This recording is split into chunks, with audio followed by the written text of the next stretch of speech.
dog Anthony. What's up, brother? What up, my guy? Hey, man. Welcome to the 25-8, bro. What's up, doggy? Thank you for having me. Cheers, guys. It's good to be on the other side of a pod for once. Yeah, man. Yeah, I know. Huh? It's a vibe. Yeah, hell yeah, man. Yeah, Thanks it for definitely being on, is. brother. Thanks for being on. So I've watched some of the shit that you guys have been posting, and I see it's like more of like a hustler's mentality, like a flow type of thing. Yeah. So I was eager to get on when Tyler offered. I was like, yeah, bro. let's fucking do it. I appreciate it. Yeah, likewise. It's that hustler mentality. Also, just people doing dope shit. You know what I mean? So it's across the board, man. But fuck yeah. Is it fair to say in Orange County, it's not that not a lot of people are doing or not doing dope shit, but it's at the same time like it's kind of like it does run scarce a little bit. Like if we're in LA and like the thick of it, I feel like it'd be like a little bit easier to connect with some of those people. But here it's kind of like I just feel like a lot more people are just kind of like vibing with like the own 9 to 5 type of thing. Yeah, I agree. So scarce in a way that it's not like there's not things that pop out, right? You know what I mean, like that stick out in a sense. But that's what I agree. Yeah, I think it's also hard to run into. Again, I don't want to speak for the behalf of everybody, but it's also just like really hard to run into like a lot of just dope people. Genuine. In general. All that, yeah. And what I mean by dope is genuine people, like Tyler was saying. Genuine, because, yeah, just you know like what I mean? real, That's what like makes someone fucking cool. Yeah, You know like what are you in it for? You know what I mean? Like it's just kind of like sometimes I run into people and now I'm very wary. It's like, okay, well, like what is this person's prerogative? Hell yeah. You know what I mean? Fuck, bro. So were you born here and raised in here in Orange County? Or where you from, bro? Bring us back a little bit. Yeah, Long Beach. I'm 31. Long Beach. Yeah. Hell yeah, dude. Yeah. I lived there for a fucking year. It was so And you're much fun. 31, right? I'm 31. And you're yeah. 30. Yeah. So Long Beach until I was 23 years old. I was doing personal training, all that stuff. Sick. Mom had got into an engagement and it didn't work out, so she moved back to our house in Long Beach. I was living there by myself, doing a little partying, all that stuff, having fun, personal training. You said a little partying. Little partying, yeah, a little partying. And she came back and we sold the house because that was just kind of like the move she had to do. And I thought I was going to stay in Long Beach, but then she had proposed, hey, why don't you live with me at the Bluffs in Newport Beach? Check it out. See what you want to do. So I decided to move with her to the Bluffs because at the time I was a personal trainer. I didn't know I was done with personal training, but I ran into the Bluffs. And I'm like, okay, well, I can train here for no rent. Right. As a personal trainer, you usually have to pay money to the owner of the gym to fucking train at the gym. Right. So now here, okay, I don't have to pay rent, but long story short, guys, like I was there for 2 years with her. How old are you? At that time? Yeah. 23. 23, okay. So, and I lived with her for 2 years. So I was a late bloomer in terms of like independence. Still young though, bro. Like, yeah, it is. But at the same time for us, like if you have that like mindset, it's not. Like, that's a late. Yeah. You're like kind of shackled down and you just kind of feel like you're not moving fast enough. And I didn't want to count to 12 for the rest of my life. Yeah. You know, I wanted to be the guy that came in and I would get shelled out a couple hundreds from like my first client at the Bluffs was a hooker.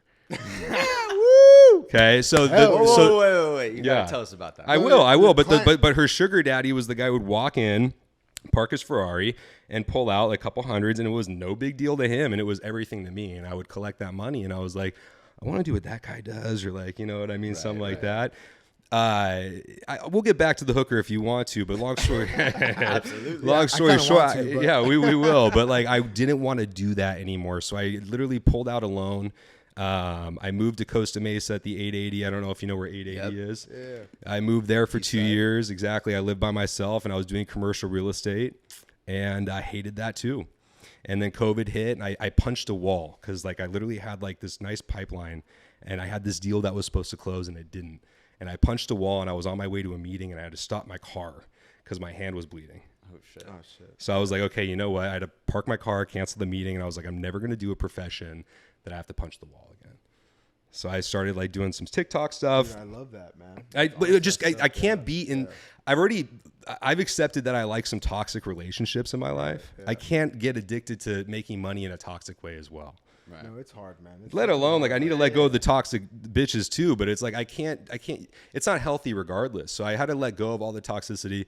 I didn't know what I was going to do on TikTok. I thought I was going to be a sales coach. I started flinging out content. One thing led to another, and I got back into fitness, but I started coaching people from my phone around the world type of thing. Right.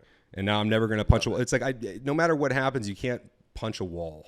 You know what I mean? You should never feel like you have to wake up in the morning and fucking just sock someone in the face. You know yeah, I mean? Dude. I mean, sometimes certain jobs make you feel like that. Yeah, yeah. I was just a pure broker because you do real estate. Yeah. I was just a pure broker. So I'm dealing with fucking assholes that like don't really like, I'm expendable. Yeah. At the end of the day, like you don't need me to sell your property. And at the end of the day, I don't feel like I fulfilled some great journey. Every single deal I closed, I was like, you're already rich. You know what I mean? Like it was a big deal for me. And then like by the time I take you to dinner, I can tell it's not a big deal for you. Exactly. You know what I mean? Now when I like I wake up and I FaceTime new people, whether they're kids our age, younger, older, like I get a sense of like, oh wow, this is like a really good calling for me. Like this is kind of like what I was meant. Gratification type. Yeah, thing. it's like the backbone of who I am. Like this is kind of like this was meant to be.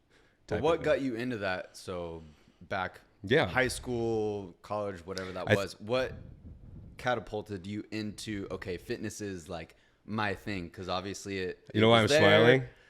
It wasn't there, and then it came back. Why are you smiling, bro? Because I think at the end of the day, we do everything. The root cause of why us men, alphas, do things is to get bitches. 100%. Okay, and then it progresses into something, right? Give me that. I'm sorry, Mom, but I don't want to look good for you. But I mean, at the end of the day, I wanted to be shredded to get with bitches, but we progress into.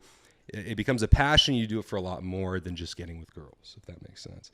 So that's in high school. I noticed that when I went to Modern Day High School, it's like the number one high school for sports. We win national titles all the time in football, right? I went to J. Sarah, so you know. And literally, I realized I wasn't going to start in any sport, but I realized when I grabbed an easy bar, the one when you pick them up off the rack and they're bent already, I realized I had great insertion. So I was like, I'm going to be known as like the jack guy in school.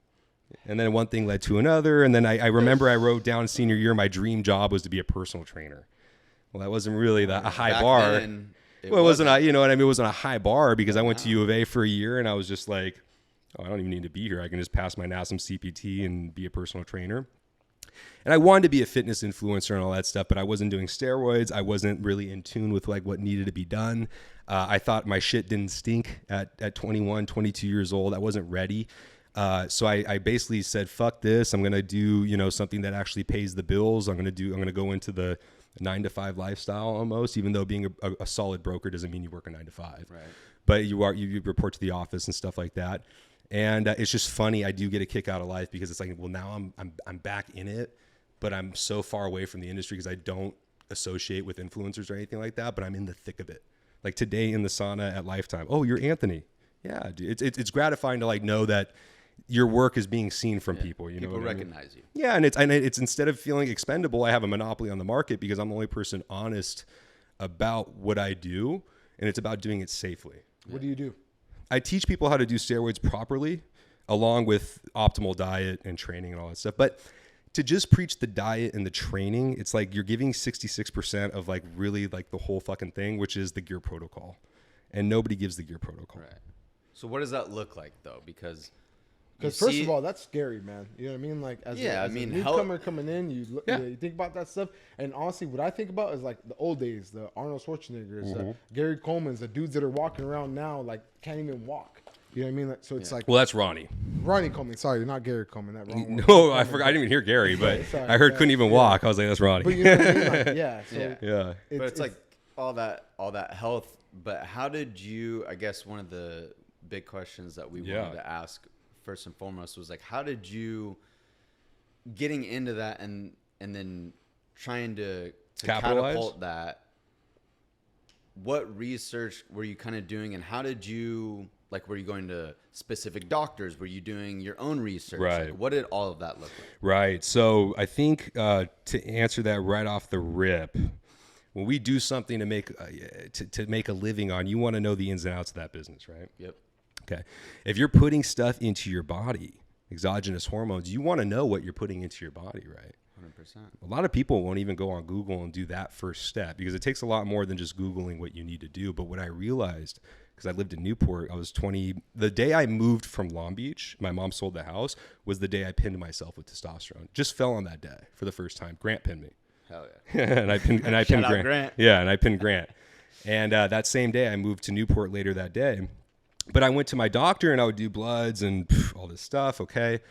And I start to realize that I'm paying this guy $200 a month just to call him my doctor on credit because I was broke.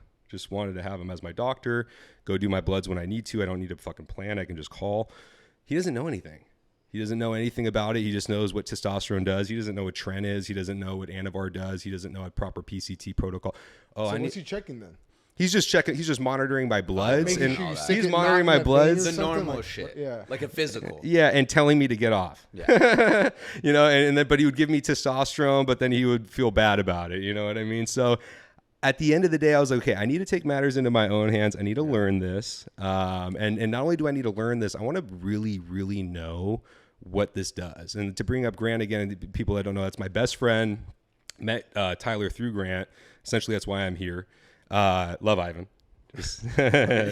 and Grant and I became students of the game. Like we really kind of juggled our own philosophies with each other. Grant kind of does things a little different way. I do things a different way. And that was that. I just feel like anything that I do, especially if I'm going to make money on it, but even like I was, when I started making money on this last year, I already knew everything. I don't have to open the book and research. Because I'm putting it in my body, I need to know exactly what's going on. I've done over 50 blood tests. So to watch these 50? Oh, over. Yeah. Oh, yeah, for sure. Yeah. To watch these kids, I don't want to say dumbasses because a lot of them are just young, but just to watch these kids talk about it on TikTok, it's like, man, bro, like you don't even know what compound you like because it can flip a switch like that. You can run tren at 500 milligrams and have a great time, and then the next day you wake up, you're lactating. Like these kids don't. Oh, I love tren. It's been 4 weeks. You don't fucking know what's going to happen yet. You don't even know what the compound's going to do. So that's my passion with it. So what is someone at that age, like, what are they supposed to do then? You know what do you mean? Like when they want to experiment with that stuff. Like, you hire me? Fuck yeah. I'm not even trying to plug my shirt. You can't go to your regular doctor because he's going to tell you you're crazy or something. Right? Yeah, you can't. I mean, honestly, if you want. So honestly, like, because it's a valid question. I'm just having fun with it. Fuck yeah. Yeah, I just they get nervous. Should I tell my doctor I'm on anything? Well, if you're paranoid about it in the first place, there's a way to come out with a cleaner test score. Like you pin. And then you make sure if you pinned on Monday, you go do your test, your blood on like Thursday, Friday, and then you pin right after. So you're kind of already settling down. Now, if you're running your shit like a jackass, is it that quick? Well, it depends on where you're running your doses. Like for me, if I pin on Monday at 200 milligrams, and that's my weekly dose, and then I go in on a Thursday, Friday, my test score is going to come in at 700-800. My doctor's not even going to know if I didn't tell him. Right. And I got a dope doctor. I'm not going to disclose who it is, but he literally looked me in the face. He's like, if you need anything, just let me know. I switched doctors since the last one. Of course. Because he knows I know my shit, and then you just get that vibe. You know, like he knows at the end of the day, I know more than him about steroids, period. Everything else he's got me on, you're not fucking... He knows I'm not a jackass. Just making sure you're good. I do an EKG, like he fucking knows what's going on, like everything's good. But yeah, I mean, at the end of the day, you just want to make sure you're running. You want to stick around for a long time. Right. That's what I'm promoting. I'm not promoting... Oh, don't run tren if you're not competing. Why? You guys are the ones that are going to die at a young age, most likely. I'm the one who's preaching take tren out of it. I'm the one preaching you can do steroids and optimize your life and make millions of dollars in a different realm. Then dedicate your life to the needle and go be that dude eating chicken or rice and weighing all his meals for the rest of his or her life, which is no way to live. With like you can enjoy both aspects, and you can go travel and you can have fun and like live optimally and still have kids. Right. You know what I mean? Like there's a lot of guys come to me. I don't want to sound like I've made this happen a bunch of times. 3 particular times I've had people leave their doctor's protocol, use my protocol to get their baby mamas pregnant, and it's happened. No way. That's crazy. Because doctors tell you to run HCG, which wakes up your gonads with testosterone and doesn't do anything. Your test is off when you're running testosterone. When you're running HCG, they just get full. You have to pick one or the other. Do doctors in different countries have different, like... Yeah, I mean, there's different philosophies. Yeah. And I would say 50% of docs do it my way and 50% do it the other way. And I would say majority of the ones locally, at least. You think we're more strict here in the U.S. about it? Probably. Yeah. Yeah, I mean, because it's not legal. Pharma and all that stuff. Yeah, I think in Dubai or like if you go to the Middle East is like what reigns supreme for gear use because it's open practice. Yeah. In Dubai, you'll go to jail if you have a gram of weed, but if you have steroids on you, you're just trying to make yourself fucking. It's no big deal. Look better, right? Yeah. You didn't know this? Yeah. No, I didn't know that. Yeah. Because you can get your head chopped off for carrying weed. Yeah, in literally. parts of the country. Yeah. Like Bali, you have blow on you and you're. Oh yeah. You're done. I'm not going there.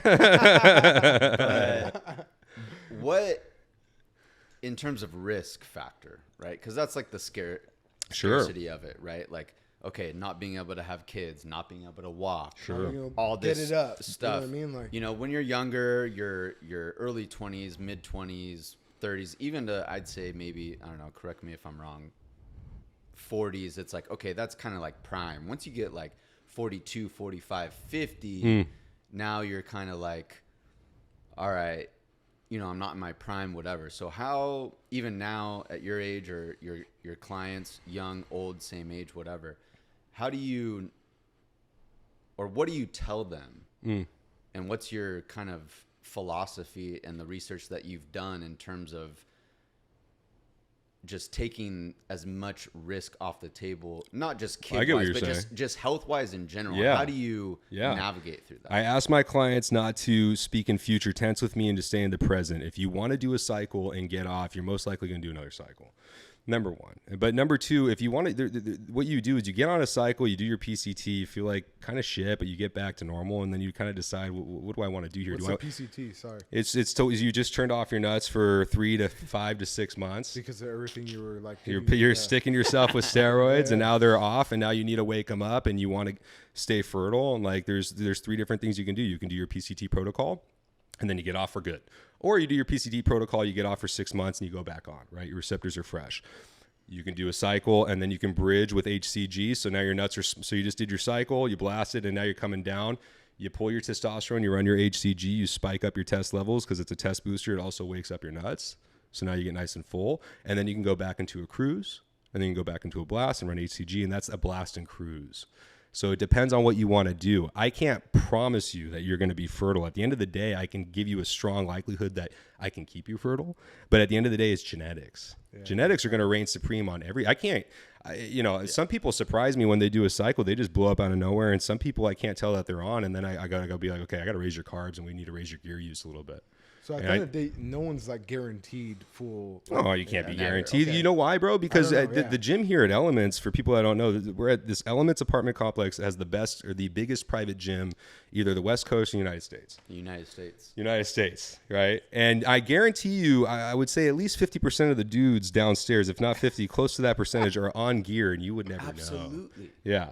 You would never know. A lot of people are down there. I'm like, hell yeah, bro. Yeah. These guys are fucking motoring as fuck, bro. Yeah. A lot of people are on gear, and you either know or you don't, because like the response with their physique. And if you're a weak responder, you just have to raise your carbs. And unfortunately, I say unfortunately because it's just a little more unhealthy, you have to raise your gear use a little bit too. Because if you're gonna do it, you want to look good. The whole point of doing it, right? You want to feel good, look good. You know what I mean? So it goes into that realm. But I can't promise that they're going to stay fertile or anything like that. But what I can tell you, just going back to your question, when I was 23, I had a 585 test score. That was the first time. That was right before I did steroids. What's your test score? I'm sorry? 585 when I was 23. What's a normal test score? That's decent. It's good. A normal test score is in that range. Okay. And then no bullshit. I mean, I've offered this on TikTok Lives. I did it blast and cruise for 4 years essentially. And then I got off for 4 years. And showed everything? Yeah, but I got off for 4 years, no TRT, nothing like that. And I was doing my bloods, and my bloods coming back 650, 720. 650s, even higher, because I what I did is I manipulate my test levels. When I got off, I ran my test really, like I didn't run it high, but I pinned, so my test was here. And then my next day I did HCG. It made sense to me, so now I have a higher floor and I have a higher ceiling. And then I was running my PCT, so my floor would come down to here. This is just figuratively how my bro science brain worked, but it worked. Because if I waited for it to flush out, like the forums say, okay, pin your test, wait 2 weeks, then start your PCT. So pin it. Now I'm going to wait. Now it's going to go down here. And then I'm going to start my PCT, so my floor is lower, my ceiling's higher. But you also never, is lower. Like your prior floor, right? No, it depends on how you run your PCT. So with my clients, like one gem I'll give is I make sure that they pin their test, and we start the PCT protocol a day or two after. So you have because your brain is, so your whole body, you're tricking your body into thinking that you have this much testosterone, so you're working with that much more. You can look at all the Dr. Fauci shit that you want, but it's like when it comes down to experience, like all the exactly. We won't get into that. But, we could. But anyway, that's crazy. Yeah. Have you had any personal, if you're willing to answer, side effects, scares, everything like that? Okay. Yeah, so everything. How'd you deal with that? When that happened? Oh man, bro. I mean, I'm still here talking about it. Like I had acne, I had to do Accutane. I did I had gynecomastia before I did my first cycle. I did the gyno surgery. I had hair loss. I did hair transplants and head tattooing. I've done everything, and I'm still here preaching about like how good it is, because it is a great life. Like what gear can give you is, when I was natty, I was already lifting harder than people without gear. So then when I started doing gear, I was like lifting that much harder. You know what I mean? But the dedication that's given to me outside of that realm when I'm working and doing something else. I've also lived a life of being a broker, Adderall, cold calling, coffee, you know, but all that stuff that I did in the gym translated into other things in my life. And it's like, I have no regrets, because now I come back full circle, and it's like, I can give somebody a protocol to protect their hair. I can give somebody a protocol to not get acne so much. But these side effects that I got, I was already dealing with the predispositions. I was already getting them before I went on cycle. So I can look at somebody and basically know if they're going to get that problem or not. I said, fuck it. I just want to do it. Truthfully. Hell yeah. Yeah. For sure, bro. Hell yeah. Well, let's get into a little bit of other stuff. Sure. So I know on your podcast. What's the name of your podcast, by the way, bro? Yeah. Blacked out. Blacked out. Blacked out Anthony. Blacked out. Yeah. When I came out with that thing, I was getting blacked out. And then I kind of how long's it been? When you pull it? Well, when I trademarked it, I was like, okay, I'm partying really hard. I feel like it was more just kind of like, I feel like I'm gonna talk more about partying. I'm gonna get bitches on here, all this shit. And I kind of took a turn even before I was doing the podcast. I was like, you know, I'm doing too many drugs. I'm going too hard, and I need to switch this lifestyle, because I started making a lot of money, and I felt like a rock star, but I really shouldn't have been living like that. My justification was, if my bank account's going north, there is no drug issue. Right. So then I changed this whole thing, and to bring up Grant again, I was like telling Grant, I was like, I'm going to change the direction of this podcast. It's going to be, you know, we're not going to be talking so much about partying. We're going to talk about like other things that actually matter. He's like, oh dude, he's like, that's great. You're going to change like the logo? I'm like, no, dude, we're going to keep it the way it is. But like, I'm going to take this into a different direction, because now I'm 31. I'm not 29.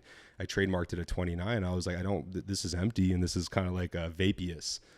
I had a buddy on the podcast use that word. I was like, what does that mean? He's like, just means like just empty. He's like, this is just, and I started feeling really empty. So I've been changing everything. I go out less. I'm very tight with my circle of people that I hang out with. People are in it for, I don't like to go out, party, drop whatever I drop, and then I wake up and nobody put a beer in my hand. It's the word. One really checked on you or said nobody put a beer in my fucking hand. Like, I just dropped it, whatever it is, and you don't need to match me or you don't need to beat me, but it's like nobody put a Corona in my fucking hand when I paid for everybody's everything. So I'll take it back to that Grant's dinner. Yeah. You remember that? Yeah, I remember that. Yeah, you shelled out. Yeah. And yeah, you sent me a nice. That speaks to you as a character, I feel like. Yeah. And that's why we wanted to have you on, because, you know, you're a cool cat and all this knowledge and stuff. But it's crazy because we do the same shit, bro. Yeah, man. I'll let you speak first. And this guy, when I first met him, before I go, yeah. My bad, G. But no, when we first met, like, one of the first things like that really brought us close was like we'd go out and he looked at me. He's like, dog, honestly, like, I have friends and like whatever, I've known them like my brothers and stuff like that, but you're one of the only people that I know that like we get each other back. Like you do some, I get some back, and it's not like we have more money than one another. It's just like you're looking out for them too. You know what I mean, that's what it is at the end of the day. You know, because at the end of the day, it's not about the money, man. No, it's about just, you know, it's hey, not. Man, I got your back too. You know, I got you. 1000%. Grant's like how you guys are is how Grant is for me, and Grant, like, he does his part. You know, and I have to go back to, but I don't want to cut you off. Were you on something? No, go for it. I got to go back to, like, I figuratively say it but it makes so much sense. Like, nobody put a beer in my hand. Literally. Like, it's not a good feeling. Like, if you wake up and drop bank on a girl and she didn't put out, that's on you. But like, to go out like with your boys and like nobody did anything with Ubers or like a drink or anything like that, you don't want to go out with them anymore. Yeah. And then you do it one more time, you relapse and it happens again. Yep. And it's just like, man, like, I'm really like very particular with my time now. And like, I don't go out as much. I don't want to be seen at like the local places anymore. I told myself I was going to travel, but it does have, there's something to be said for somebody who doesn't want to just like shell out, you know, $10 here for you. And also that $10 can go a long way. Because if you're a giver and you like to get fucked up, I mean, what's the solution? Some people can be like, well, just don't spend so much or whatever. Well, it's like, My solution is just don't go out with those people because I'm going to be a certain way when I get fucked up. And you're hanging out with the people that might, do the same thing. Yeah, let me just hang out with people that want to fight over getting me a drink. Give it back to you, Or fight over getting the bill. You know what I mean? Like, let me go out with the people that are eager to give instead of, I don't want to say eager to get, but like, because some of the people that I go out with, sometimes I realize they don't even go to the bar for themselves. So it's just kind of, and I'm also getting older. I'm just like, well, this is like, I'm going to use that word again. This is just kind of vaporous. Like, this is empty. It's like pointless, right? It's no real meaning behind it. Why am I doing it? Okay, I'm even taking care of these people that don't care about me. Or like, what's it really giving to my life? life? What are we doing? I'm waking up and you had a great time on my dime. Yeah. Yep. For real. It's not the vibe. Relationships, man. It's fucking not cool. That's the only thing that matters to me in my life anymore is relationships. It's like, money doesn't buy happiness, and it certainly does not buy you relationships because you don't know who you're meeting for the right reasons and for the wrong reasons. And it's up to you to be keen to pick up on past experiences. What's this person in it for? Yeah. Right. But to that point, we'll go to something else I want to get on. Money doesn't buy happiness, but it does open a lot of fucking gateways. I'm as happy as I've ever been because I have money. Thank you. Thank you. Right? So I don't want people to get confused. Because it is true, right? Yeah. Money doesn't buy a happiness. No. Money doesn't buy happiness in sense of relationships, like with opportunist people. Like, you know what I mean? I don't have to worry about the bills. But when it's people that have equal like incentives as you and want to do the same thing, like, man, it's fucking happy. Yeah, shit, dude. And it's how do you put this? It's not being an opportunity chaser. It's about being wanting to be around people that have as much as you or more because they're driven and it makes you more driven. And they have maybe you guys complement each other in a certain way, but they have access to certain things that you would like, but you're not using that person. You're just open to seeing what you can receive because you're such a giver yourself. Right. This is all off the dome. You know what I mean? Like I'm in it for myself and for people that care about me. Of course. You know what I mean? You got to do it for yourself. And at the end of the day, the gratification is doing it for yourself, but then it helps other people at the same time with what you're doing. In the fitness industry and all that shit. Yeah, read vibes, and if it's a real vibe, like go into it with just gratitude and giving and see what comes out of it. But don't give it to the wrong people. And I'm in that stage right now. I've talked about it on my podcast and on TikTok Lives. Like I'm in that stage right now where like I need to do a better job of that, but I feel like I am. Right? I'm not there yet, but like I'm figuring it out. I'm weeding through the bullshit. That's why people trust you? Sorry? Do you think that's why people trust you? Yeah, because everything that I say like is just it's never scripted or it's just like genuine? Because I'm 31, I went through it. I was depressed for 10 years. I've talked about that, and like I just don't judge people for where they're at in their life. If you're in it for yourself, like if I did this video on TikTok and I loved it. It's still my favorite piece of content. It was right before my thing got banned recently. 10,000 views, didn't even pop off, but it was like it's okay to have money, or it's okay to have nice things, but how did you get there?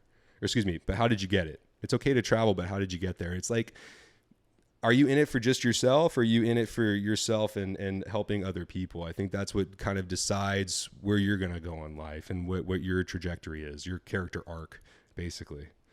Like, how much are you giving? How much are you putting out? Are you just in it for yourself to just, I do fitness. Are you just trying to post a picture, get a bunch of likes and talk about, enter my promo code?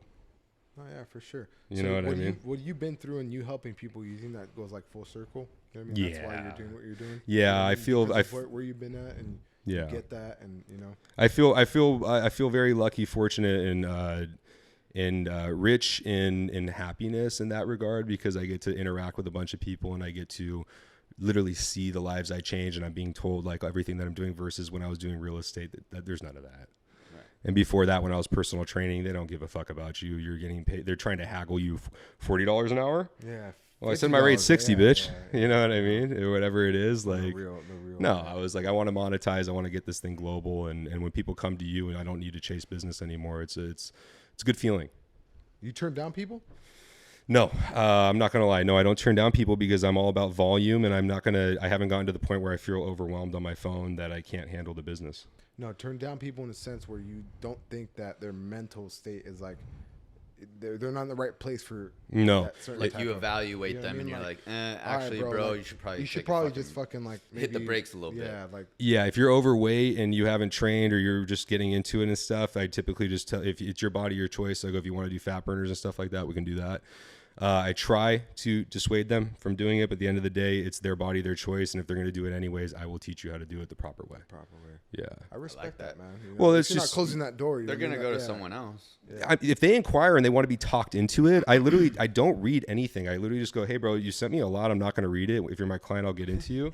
I don't fucking have this. Honesty, but bro. I go, I'm not here to talk you. And I'll send like a voice recording. It's just quicker. I'm like, I'm not here to talk you into doing a cycle. Like, you come to me when you're ready, hire me, and then we'll FaceTime and we'll figure out what's for you. Yeah. That's the direction I go, and that's the direction nobody offers. Brutally honest, and you know what I mean. So it's like it's a very niche, unique thing. It's gotten you where you are now. So have you got how have you got like the word of mouth? Just friends of friends and stuff? No, that was all TikTok. TikTok? Really? Yeah, that was all. Yeah. So how long have you been doing TikTok? I was doing a lot of comedy, and I would, if something popped off or whatever. Like what? Like I was doing how Republicans do things, how liberals do things, and I rip on liberals. Cool. And I got used to going to Goose, and like, you know, it popped off for 1 million or 500K views. Oh, dude. That was funny. I'm like, yeah, I am that guy, you know. But at the same time, I'm like, wait a second, I'm not getting any money in my pocket. Like, this isn't doing anything. But I was talking about fitness, and it didn't get flagged because I had a disclaimer, and they were flagging my comedy because nobody likes Republicans. It's a liberal app. A lot of my comedy is adult humor, so some of it was inappropriate. Kids. So I started running with the fitness thing. I was stressing. I'm going to take down my account, whatever. So I ran with the fitness thing, and very quickly people were like, are you coaching? And then in February of last year, I went from needing to get a loan to pay my rent to retiring my mother in like 4 months' time.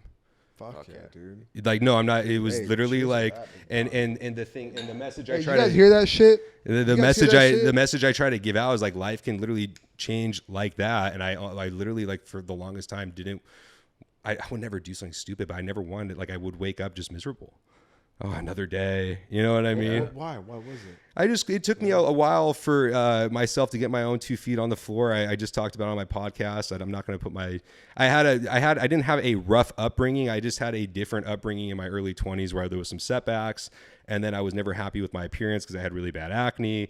I had to do the gyno transplant. I had to put everything on my credit card for hair transplants, all these things. So I finally got able to be comfortable with who I was in my late 20s and finally put myself out there in my late 20s. I look at a lot of guys and I see a lot of Chads out there, but they're underachieving. They're working, you know, it's okay to work a 9 to 5, but when I say 9 to 5, like, they're not happy about it. Right. They're into like what Nelk boys are doing and who's at what place, but like their own life is pretty stale.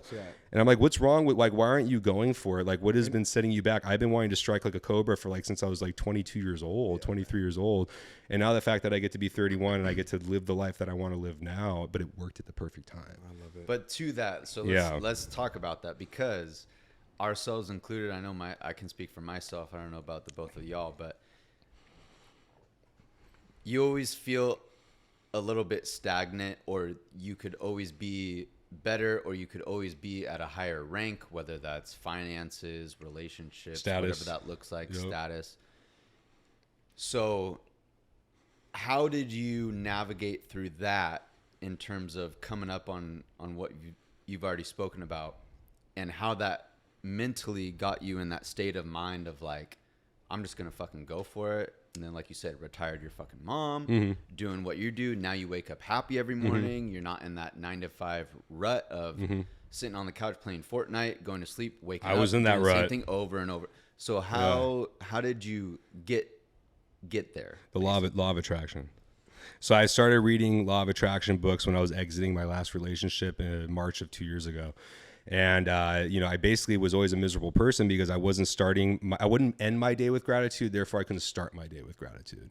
So like, I would go to sleep really angry and bitter about like my thing. And I was still in the comparison realm where I'd look at other people that are better looking, having this lifestyle that I want, all this shit, and feeling very like bitter about it. You know what I mean? But I always kept my anger to myself. But until I started reading these books, long story short, you have to believe that you have the winning lottery ticket. If I'm sitting down here and I got the winning lottery ticket, I'm watching on TV, or any of us, and it hits, you don't have the money in your account yet, but you literally know that you just won $90 million, whatever it is. So you know that you just won and you feel ecstatic. You're calling your boy, dude, all this shit, right? I don't know if I'd call him, but yeah. Fuck this motherfucker. Dude, I know exactly what you're talking about, man. Yeah. I literally, when I read that, I was like, oh, wow, that's really potent shit.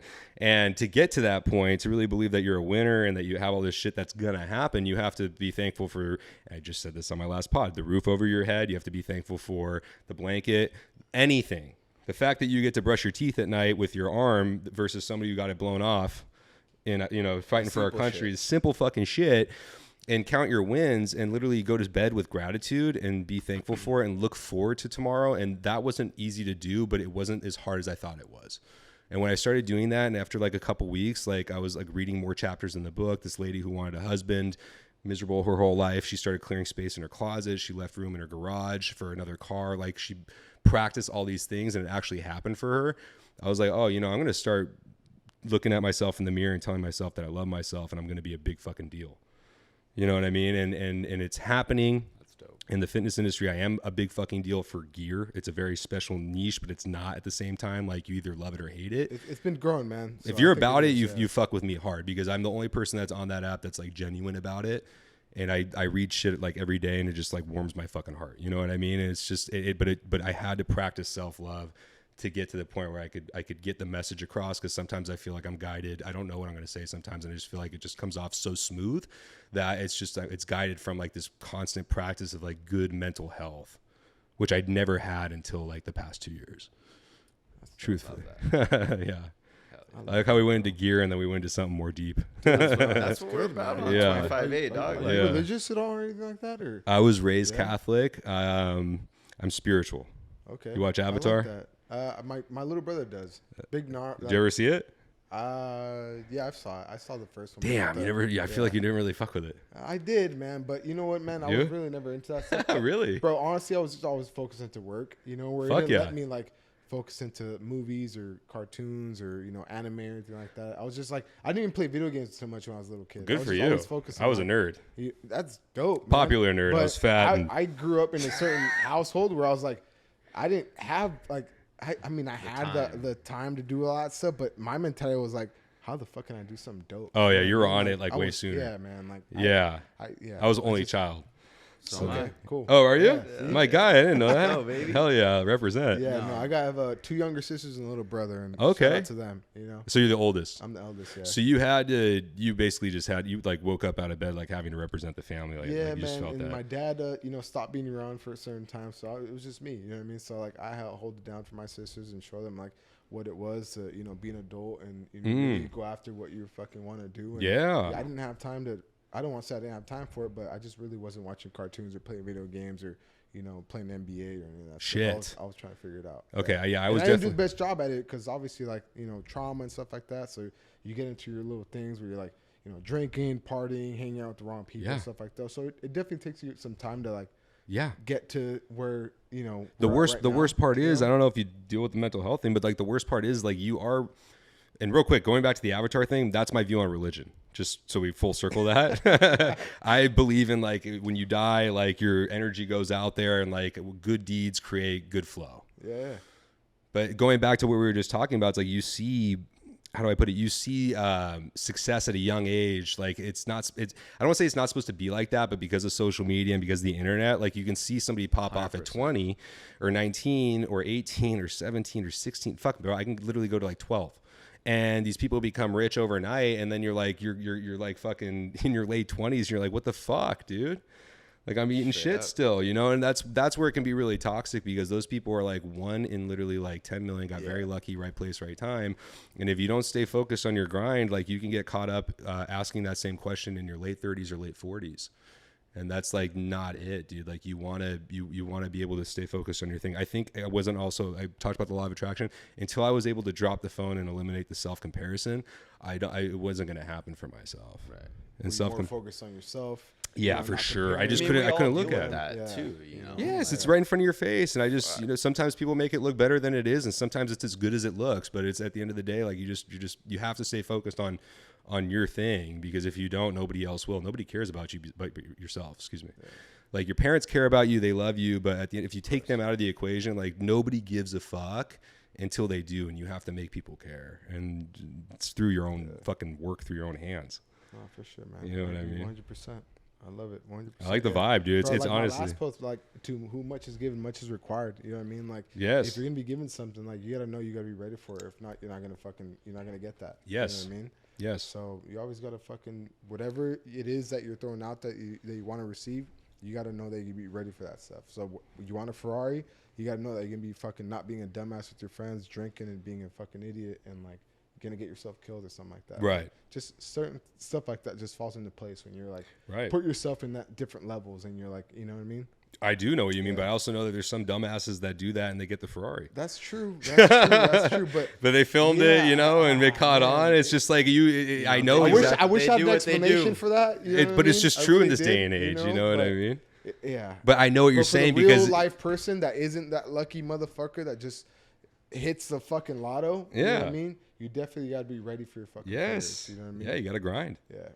You want it's a big fucking deal. You fucking put yourself out there. But yeah, man. So fucking back to the fitness game and back to the fucking. Well, I mean, is there something that you have like a genuine curiosity about fitness? Because I also know that 25/8 isn't like, you know, I feel like earlier, I'm happy that we talked about it, but I also feel like gear's maybe not something that we're too familiar with. We're not.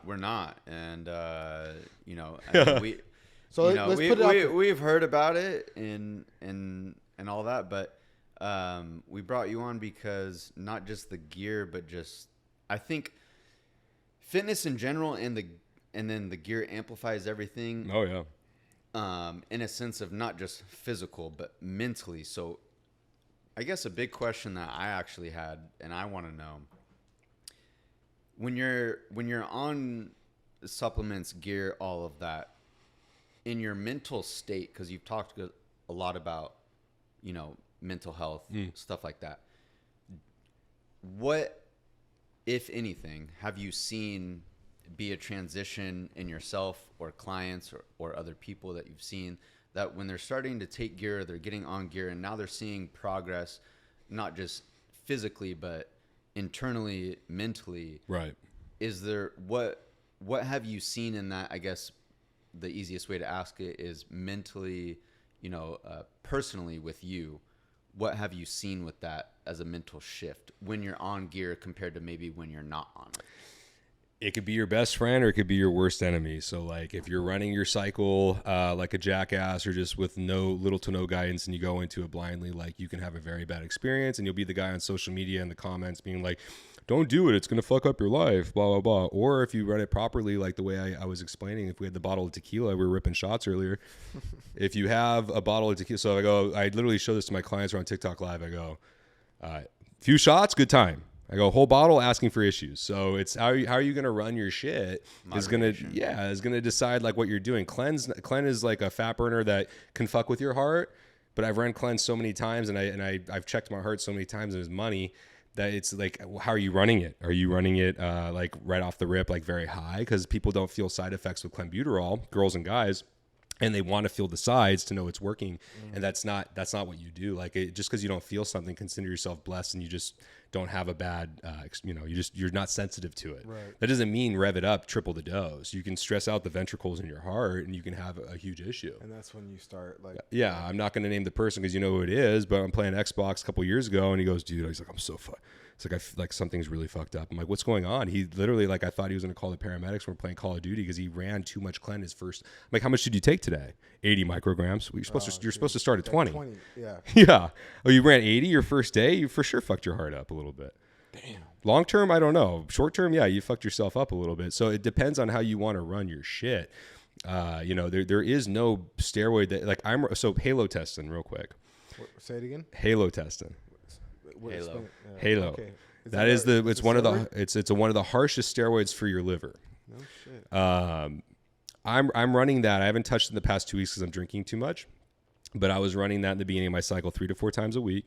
It's typically ran at 20 milligrams. I run it at 10. I was like, if it's typically at 20 and it gets a bad rap, I'm going to run it at 10. Made sense in my bro science mind.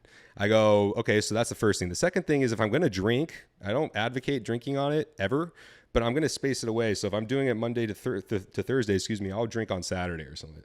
Okay, this just made sense in my head. So I did this for 4 or 5 weeks. Got my bloods done. Posted them on TikTok. Literally looks like I had never touched it in my life. Really? Wow. Yes. Like you don't like the steroids get a bad rap because dose decides temperament, and everybody's fucking up with their dose. Well, they don't know how to take it. They don't know how to take them. Now, should you drink on it? Should you drink on it? No. But if you're going to go run your bloods multiple times and make sure that your liver's okay, because liver cirrhosis is a real thing, and you want to fuck your liver up.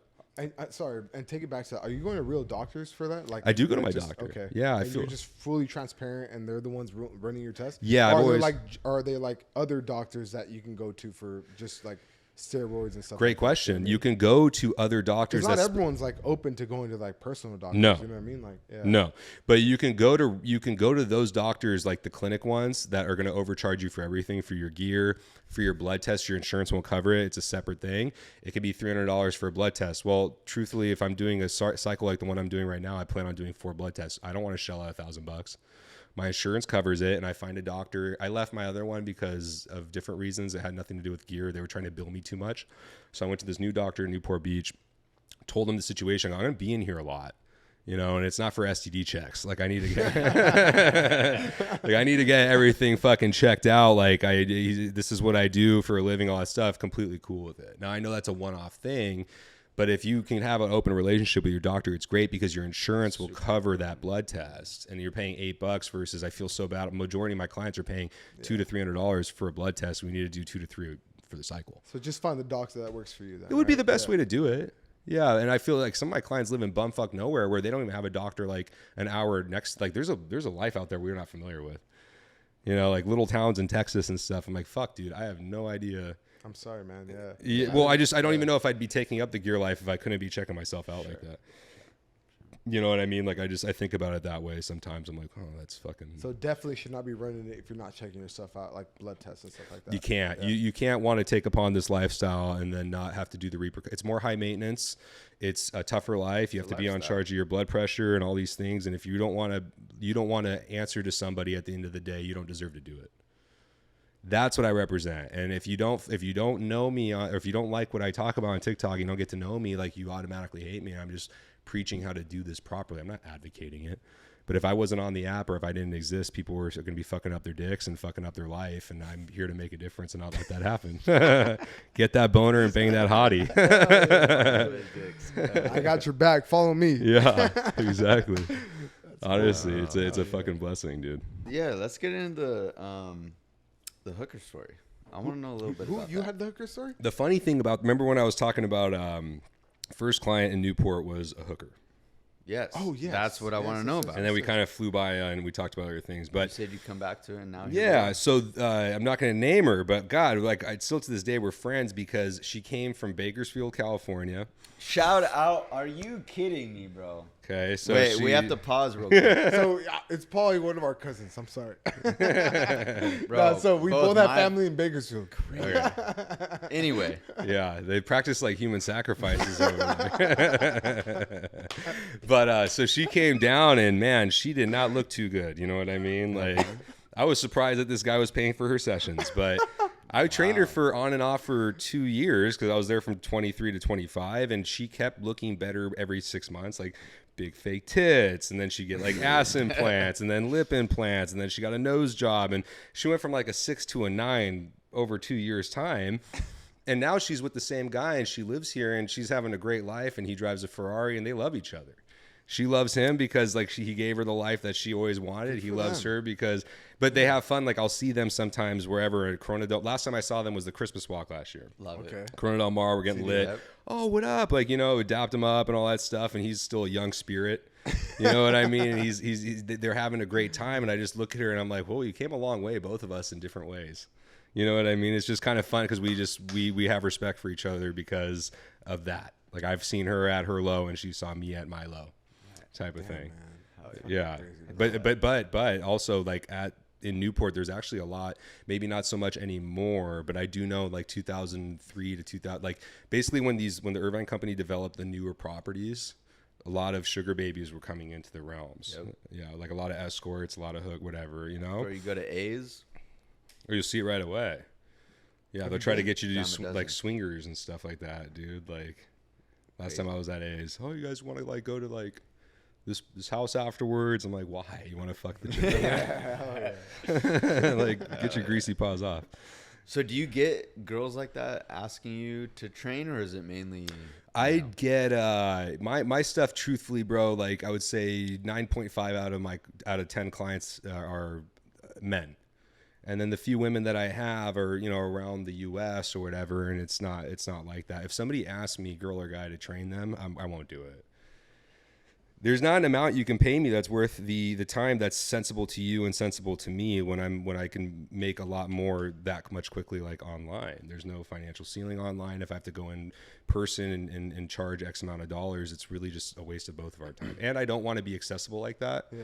So where's most of your time being spent right now? What do you do? What do you like most up to right now? On my phone. Wake up in the morning, are you, what, on Pornhub, or what do you mean? Jerking off. No, so I wake up and I'll make like 1 or 2 coffees, and then I'll get back to all my clients on the Signal app. And then when I had the account, TikTok, like up until last week, I would go live. Yeah. I get to interact with people. Then I'd get inquiries off the live. Even if I wasn't making money on live, it's really just refreshing to interact with people. Sure. But I make 100%. Bank on those lives. Okay. And I get off. Live doing what? Just well, literally, we were just talking about gear, and you see how like you can throw me questions, and like I'm not going to fault with the questions. So like it resonates with like older guys, younger guys are going to hire this guy. A lot. The beautiful thing about TikTok's live is like on Instagram, if you go live, it's just your following. On TikTok, when you get off, it gives you the analytics, and majority of the people that stay on my live, like 25% will be the day ones, but 75 or an overwhelming amount is new people, and they follow you, and then they didn't know you exist because that app has hundreds and hundreds of millions of people on there, and they're just stumbling. If you go on TikTok right now and go on a live, it's hilarious. Like if you want to see like just the lives that are, there's a guy I always see the guy with the Batman hat. I don't know if you know what I'm talking about. I don't watch. He's TikTok. Like, where is she? Tyler like he just TikTok, does Batman things, and people like send him like a bunch of likes and shit. Really? No, there's bitches that are just like with slinkies showing off their tattoos, promoting OnlyFans. Like it's just hilarious what people will gravitate towards.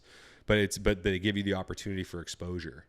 But there's no checks and balances on that app. So it has the best algorithm, but it's the worst run admin because enough people report you're out type of thing. The most dopamine giving fucking. Oh, yeah. It's dopamine 24/7. You get a viral video, you all of a sudden see clearly of like how your future can go. It's crazy. Because it's dopamine, and then they can, they know what they're doing. They'll take it away from you. Like that's why everyone's fucking trying to dance on fucking TikTok, huh? Yeah. Yeah, the dancing is not so much anymore, but you see like there's just like some really fucking hot chicks on. Like, wow. You know what I mean? That have gone their account, taken down like 10 times, and they're still doing it, The girl's like, oh, what's going on? She's like, just doing this little bouncy thing. Unreal, bro. Unfucking, like, the talent on that app is What insane. do you think about the monetization of that, though? Not just any industry, but specifically, I feel like the OnlyFans of the world and stuff like that. For girls or for guys? I mean, mainly for women. For women? Yeah. What do you see in the monetization of that? Because I feel like, so let me give you a little context to it. Okay. I saw a TikTok that basically they will create AI girls that legit look real, naked, whatever. And it's like a real person, and people are paying for that. And it's not even real women's bodies. They know it's fake. No. Oh, they don't. So I'm like, I don't know, you being in the social media world, what do you see happening with all of that? Or have you seen my question. Have you seen that already being happening in the like kind of world AI? like that? AI. No, but I mean, if that's working, wouldn't you want to pimp out a bunch of AI bots and trick out as many as you could? So the same thing's happening in like music. So they're having AI like make rap things like for like that, for example, that Drake stuff, right? Where Drake, they made a fake AI song of Drake, or like it wasn't even Drake, but it sounds exactly like Drake, and it was like a brand new song, and it sounds really dope. That's dangerous. So, and they're starting to do that with porn and whatever and other things like that, where like they're making fake. Bro, were you at Coachella when they brought up Tupac in 2000? I was not, but I really saw that. 12. Yeah. I was there. You were? Yeah, I was there, and everybody's on Molly, and everybody thinks that Tupac's alive. He's not dead. There he is. I was right. We haven't seen that since in 2012, and we're 11 years later. But truthfully, I think AI could be great for like if you wanted to go. How sick would it be to go to a festival and you see the Beatles play and Led Zeppelin play? I'd pay for the fucking We all would. Yeah. But how do you think that's going to go across in the industries Bro, I'm just saying there has to be a limit at some point. Because now with not even like now you can do the editing apps, right? You can make your body look a certain way, whatever that is. So with the AI selling stuff like you're doing that's genuine, my question is do you think that technology, whether it's 10, 20 years, whatever that looks like, will take over? Dude, I mean, it could. Literally yesterday, they were talking. I saw an ad on Instagram, and I actually chimed in and dropped a comment. You can drop your personal trainer, your coach right now, because this AI is going to give you your macros, tell you what to do in the gym. And I literally, when I saw that, I was like, it's probably right on point. But I go, well, can it help you with your gear protocol? Like that was like my little smart little snippet. But maybe it does get to a point where it can, if it was legal to do so. So personally, I do feel safe. Because it's like I know I'm treading a fine line, but I also know if you do good by people, there's no reason that you would, I just knock on wood. I'm a superstitious guy, but you have to take chances in business. And the chance that I take is like I'm teaching people how to do something that's not necessarily legal. You know what I mean? But at the same time, you're going to do it anyways. And as long as you find your own way on how to get it, I'll give you an idea of how to do it, type of thing. Now, can AI take that and disintegrate your business? If it can do that to my business, it can do it to anybody's business at that point. And then, but there would be more, and we're not there yet. Where it's kind of like when you think about like the dawn of time with the galaxy and when it started. It's like our brains can't comprehend yet, at least mine, on what opportunities will create for us. But I definitely think there will be more opportunities that will come out of that. I would like to believe so. Otherwise, everybody's just going to be doomed on suicide watch. You know what I mean? Like, and I don't see the world going in that direction. I definitely see the world going in a direction where it's like we got a very important election coming up. I don't know if we want to get into politics, but it's like it's very, very important right now. Like it is, man. Because I mean, I'll get into it a little bit, man. Because our society's fucked up. You know what I mean? I think everyone agrees that. Whatever side you're on, you know that where we're at right now isn't where the U.S. needs to fucking be. It's not, dude. It's not. And I think everybody. It doesn't matter what you believe in. You can agree on that. We're not, unified in a certain way that we're supposed to fucking be. 1,000. You know what I mean? I'll throw you a question. You ready? When's the last time that this world? No, it's not even political. When's the last time that this world has felt unity? Every country, every state has felt unity. And I'll throw you a bone. I'll throw you the hint. It was within the past 3 years. Hurricane Katrina. No, you want to take a guess before I was gonna say like the 60s, but go ahead. When Kobe Bryant died.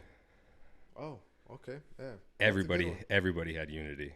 I cried more for Kobe's death than I have for certain family members that I never really got too close to. Everybody cried over Kobe's death. Everybody was one with Kobe's death. And then what happened after Kobe's death? COVID. Literally, like, he died in January, COVID took place in March, and that's literally the opposite happened. Division. That was fucking crazy. I get chills talking about it. That first COVID year was my birthday. Both of our birthdays. I spent that shit on my couch by myself, man. Luckily, it didn't hit before my birthday. But So we went to San Diego for his birthday, and like a month later, COVID happened. That is crazy. And I was literally by myself. Yeah, I noticed that. I dropped that on a live, and everybody was like, "Oh shit!" Like that's very true. And it is, and ever since then we haven't had unity. But and again, it's just like we are at this point where 2024. If you want, everybody's so temperamental too. It's like the moment gas goes up, they're ready to vote for somebody else.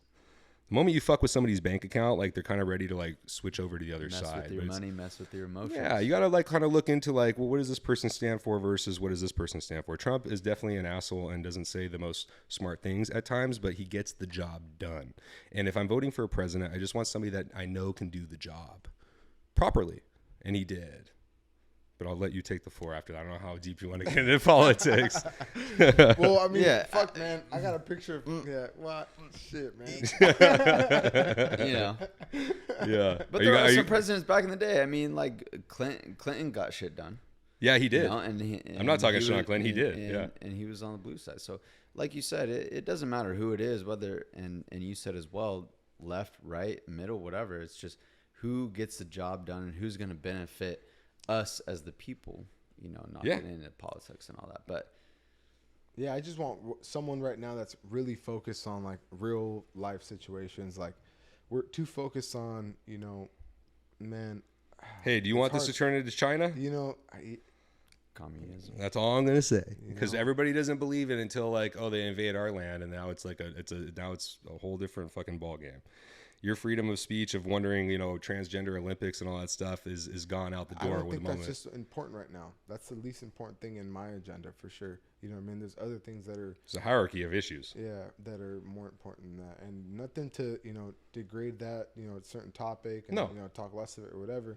Because it's obviously an important topic in itself, but is it really the biggest concern of our country? No, we have a fentanyl crisis. Like things, like I come from an immigrant family, and I know we have troubles in our borders right now as well. Like certain shit like that. Like there's just other things that are really more important and that we should be focusing other than those things about what teachers are trying to press on. And the fact that they get to press on it is the fact that it's because we live in the best country in the world that you can actually vocalize that that's an issue, because other places would cut your tongue out. Yeah, but only on one side. Yeah. So it's hard, man. It's honestly, it's a very difficult topic for me to fucking talk about as a Hispanic for sure. But like, dude, I have really strong feelings for like a certain type of way, and I'm just. Oh, I get it. Yeah, no, I get it. I'm just. I just come from a hardworking family where we're not taking handouts and we're not fucking taking advantage of anything. And if we're here to do something better and take advantage of what a country can provide, like we'd rather do that than fucking do it the easy way. Oh, I feel that. Yeah. No, I definitely feel that. No, yeah, but with everything going on around the world, I feel like it's all coming to play with like mental health and like take care of your body and like going back to the gym. And I feel like it's become more of a popular thing. It's just like take care of yourself and take care of your body. You know what I mean? Take care of like mental health. That's all you can do, right? Yeah, I feel like that's became the more popular thing. It's made people like you popular. You know what I mean? Dude, I mean, I'll be honest. I think if God forbid another pandemic took place, it's like I feel like a lot of people have learned not to let themselves go, because a lot of people gained that freshman 10, except it was the COVID 30, because they just couldn't do anything. And they were like, I don't know about you guys, but when COVID hit, I was in the park, like I was running, I was doing pull-ups. I was actually natty at the time. That was during my 4-year break with no TRT, and I was just making sure that, because I was going crazy. I was also living with my mom for like 4 months. I had left 880.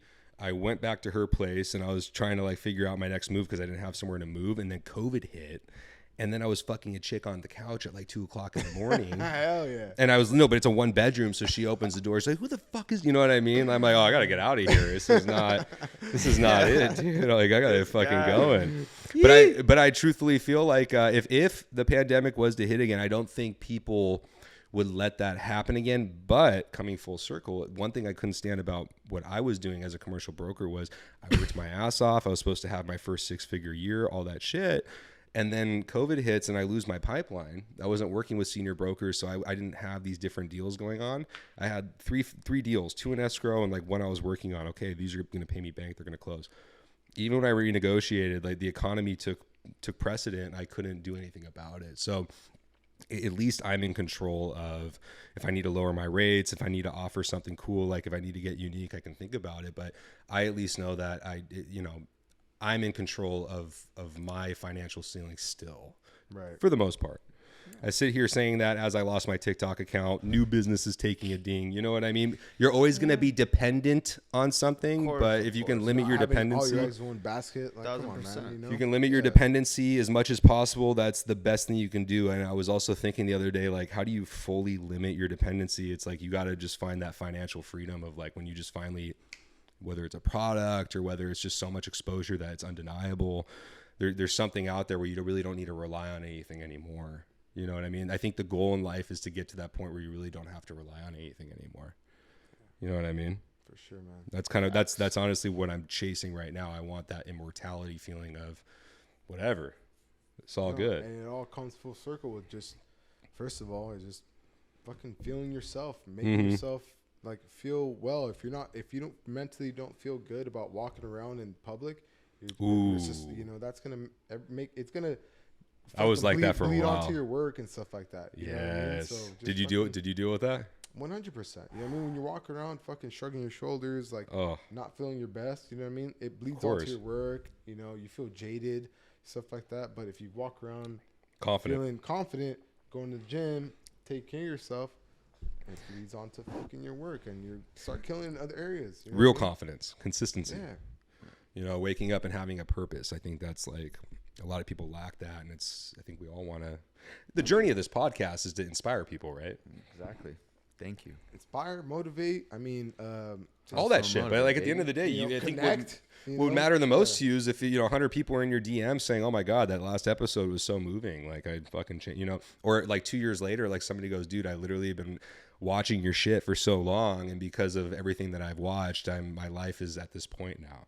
You would feel so much gratitude reading that. Yeah. You know what I mean? And I think right now what we're all talking about is like our biggest thing is like obviously feeling good about yourself, right? Yes. With whatever you're doing, fitness world, if you're taking certain supplements or whatever, be smart about it. But at the end of the day, it's all because you want to feel good about yourself, right? And you want to fucking do your thing. You know what I mean? Right. I think every good-hearted person deserves to be happy. And the sad part is, like, a lot of good-hearted people just are not happy right now. Yeah. You know what I mean? If you're a scumbag, that's on you. And if you're not happy, like, you need to like look within. But I feel like there's a lot of people eager to do something and they just can't. They don't know where to start. They hit a wall. Like some people have it really tough. I'm not somebody that came from a crackhead mother and my dad's in fucking prison and I got to start from scratch, like in that regard. At a very fortunate.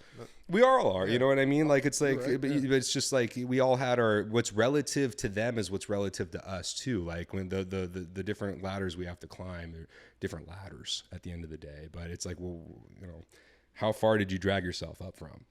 I really appreciate a ground up person. I have nothing against somebody that works for their dad and they're killing it, and I think that's epic. But at the same time, I just feel like if it's ground up and it's built from like the floor, I just feel like it's a little bit more. Do you guys fuck with Andrew Tate? Yes, 100%. I just love Andrew Tate because he talks about like, and I talk about gear in this way. You can't appreciate money truthfully if as long as you were born without it and then you had to get it, versus if you just ran into doing gear right off the rip and you didn't work out naturally for 8 years. It's a different experience. I appreciate gear so much because I did it naturally for 8 years, then I used it, and then I'm like, oh, I'm limitless. If I was an 18-year-old and I just hopped into doing steroids after 1 year, I wouldn't really understand the meaning of being natty and grinding. I just got into the gear world and that's all I know.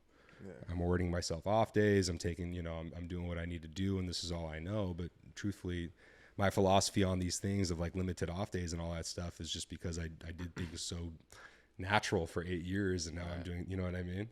So what's the biggest message you give to like your clients nowadays in this society that we're living that's so separated and just so like weird in certain concepts, when someone's trying to find themselves and like feel good about themselves? My message to them in what way? I'm like, how to what exactly? How to just feel good about themselves and just keep on going and not like let everything stop around them like get onto them. Yeah, I know exactly. Because there's so much stuff going on, where like you feel like and also social pressures. They have that inner battle, because I know people of depression.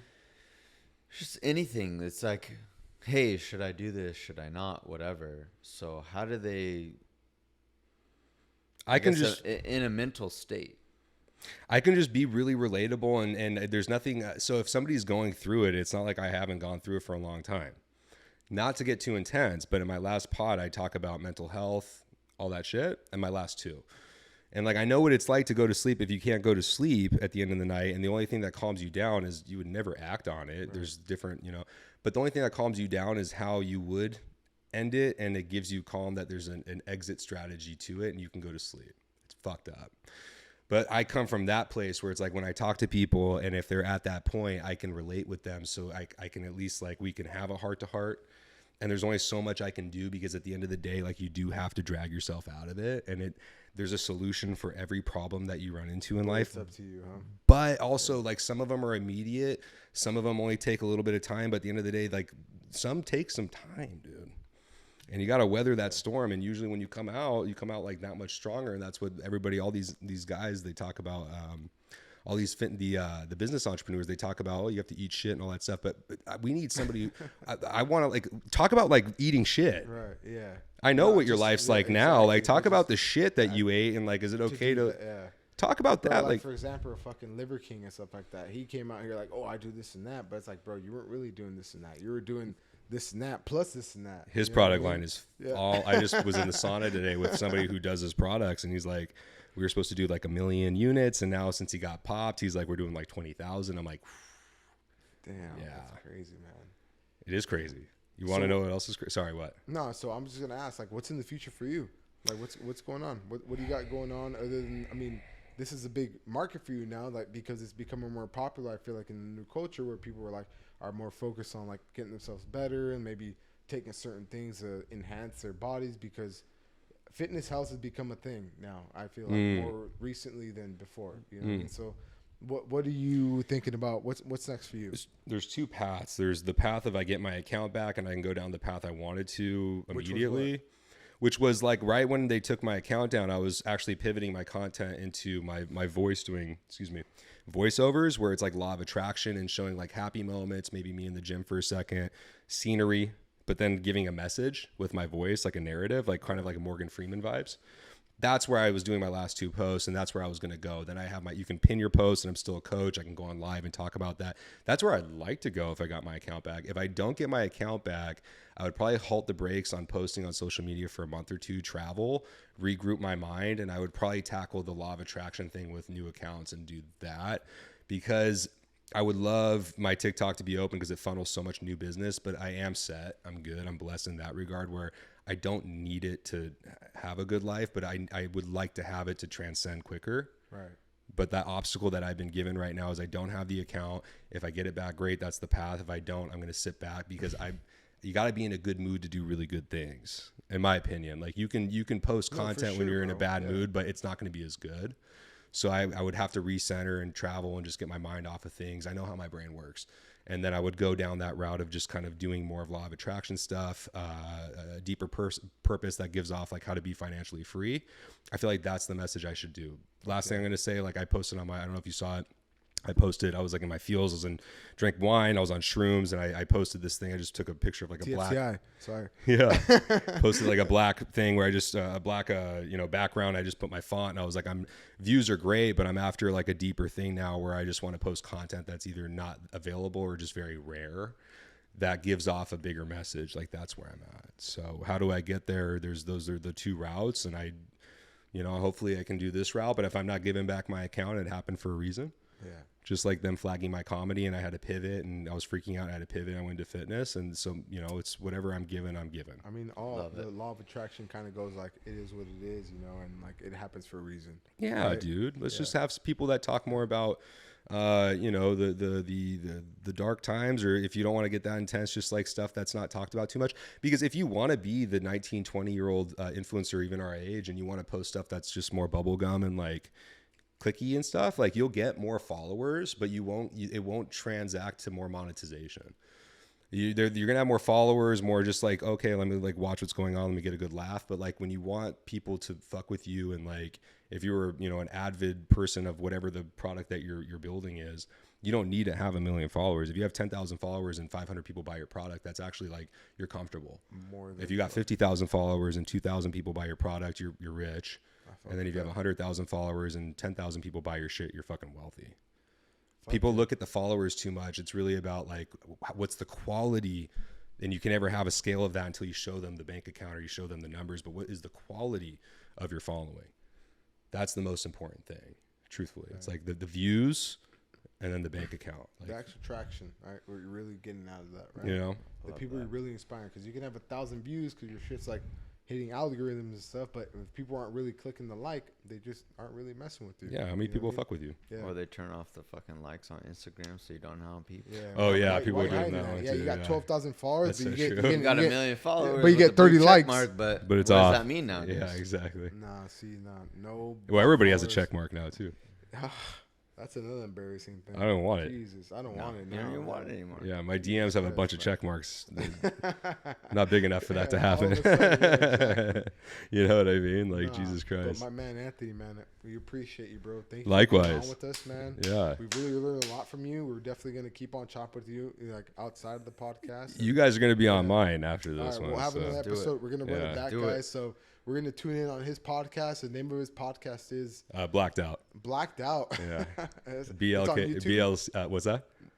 BLKD. Yeah. BLKD. Blacked Out. Okay. Yeah. On YouTube. So we'll be on his, and we're going to run this back, man. Yeah, we'll get it going. Yeah. Anthony, man, appreciate you. My guy. Yeah. Hell yeah, doggy. Thanks for having me, bro. No, yeah. 25-8, guys. Catch you. We're out.